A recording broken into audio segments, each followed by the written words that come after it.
Hi guys, good morning. So for today's video ay wala lang. Kung may maririnig kayo dyan, maingay kasi yung electric fan hindi ko kaya, walang electric fan. Sobrang init. Sobrang init dito sa kwarto ko. So nanonood ako ng video nanonood ako ng video as usual. Kilala niyo yan, di ba? Nakasulat ang serial number. Pero ano masasabi niyo sa pagkain? Ano masarap? Masarap nilaga. Kaya ano masasabi mo?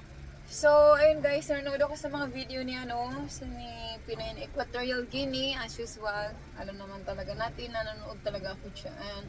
So, nandito na ako sa Nilagang Baka.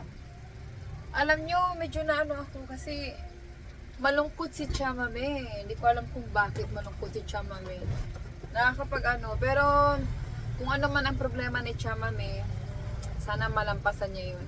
At saka iniisip ko sana kung may tampuhan man or something na na-miss niya yung mga anak niya or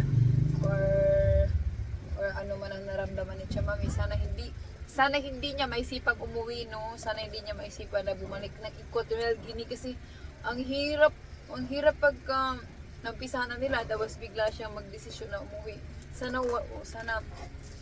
Sana hindi yan maisip ni Chamame kasi kawawa yung mga bata. Kawawa yung sayang yung naumpisa ni Kuya Raul. Hindi rin natin kasi alam kung anong pinagdadaanan niya ngayon. Hindi naman natin buong detalye ng buhay nila is alam natin. So kung ano man ang pinagdaanan niya, sana kayanin niya yun. Kung halimbawa meron man silang tampuhan or something, sana maayos nila yun. Pero sa tingin ko, normal na buhay lang. Minsan may tampuhan, minsan may hindi pagkaunawaan. Pero kung ano man yun, sana huwag silang bumitaw sa isa't isa. Kasi feeling ko nakakamiss pag wala si Chamame. Kasi si Chamame kasi ganito lang pala naman ito. Napakaingay kasi ni Chamame, tsaka nakakatuwa siya. Hala, lahat ng durog. Hala, napipi. Bakit ganun? Lahat durog ay napitpit. Pag ganyan kasi si Chamame, ang ingay, kuwela kasi si Chamame masyadong maingay. Sana hindi niya maisipan na umuwi ng Equatorial Guinea kasi sayang yung pinaghirapan nilang dalawa. Pero ano nangyari ba't nagkaganito to? Lah! Kakaluko tong muffin to Muffin to ipadala to sa akin ng aking pag-ibig. Hindi. Ganyan naman pala. Kala ko napipi. Ganyan naman pala. Hindi pala siya nakaumbok. Kala ko nakaumbok. Hindi pala siya ganito lang pala.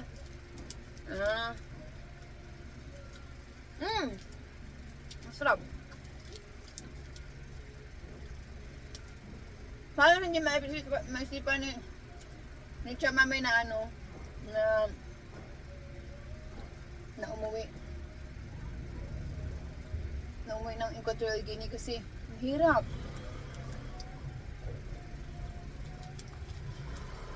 Hirap.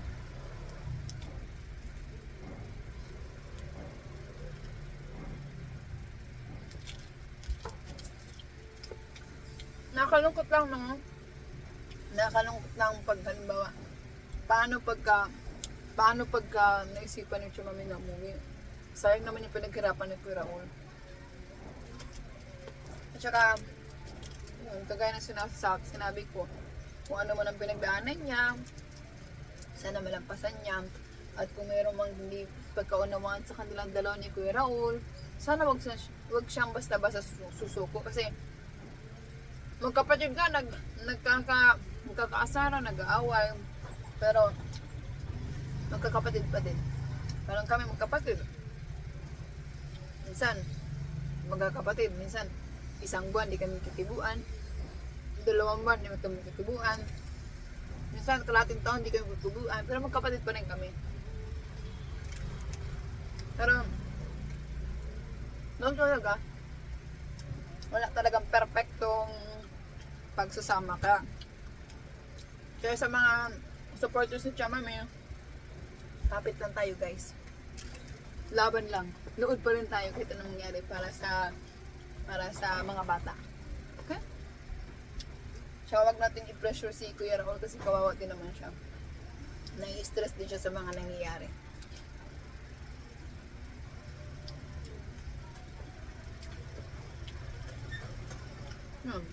Tinikman ko itong sarap.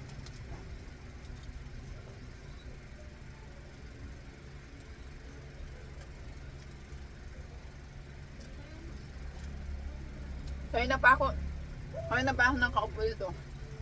Well, lagi marang ako nakaupo dito. Hindi naman ako trabaho sa labas. Dito lang ako sa loob ng bahay